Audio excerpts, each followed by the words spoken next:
আল্লাহ তাআলা ব্যবসা করার জন্য গরিবদেরকে 5টি সুবিধা দিয়েছেন। এই সুবিধা ধনীদেরকে দেননি। আজকে সেই 5টি সুবিধা নিয়ে আলোচনা করব। নাম্বার 1, হারানোর ভয় কম। ধনী ব্যবসায়ী 10 লক্ষ টাকা লস খেলে স্ট্রোক করে, আর গরিব 2000 টাকা লস খেলে একদিন একটু চিন্তা করে, তারপরে শেষ।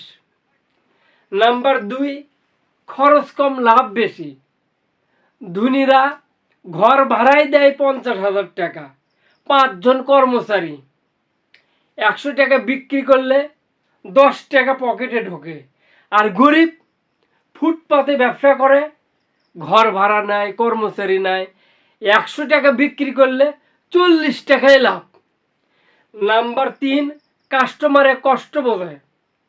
ধনীরা এসির মধ্যে থাকে, গরিবের কষ্ট বোঝে না।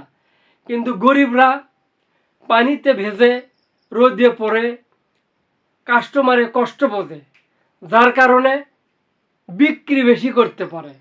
নাম্বার 4, দ্রুত সিদ্ধান্ত নিতে পারে। ধনীদের ম্যানেজার আছে, কর্মচারী আছে, এদেরকে ডেকে মিটিং দিয়ে তারপরে সিদ্ধান্ত নেয়। আর গরিবরা নিজেই নিজের বস, তরমুজে লাভ হচ্ছে না, ডাবের ব্যবসা করলো, দ্রুত সিদ্ধান্ত নিতে পারলো। নাম্বার 4 হচ্ছে আল্লাহর সাহায্য বেশি। ধনীরা টাকার ওপর ভরসা করে, আর গরিবরা আল্লাহ তাআলার ওপর ভরসা করে।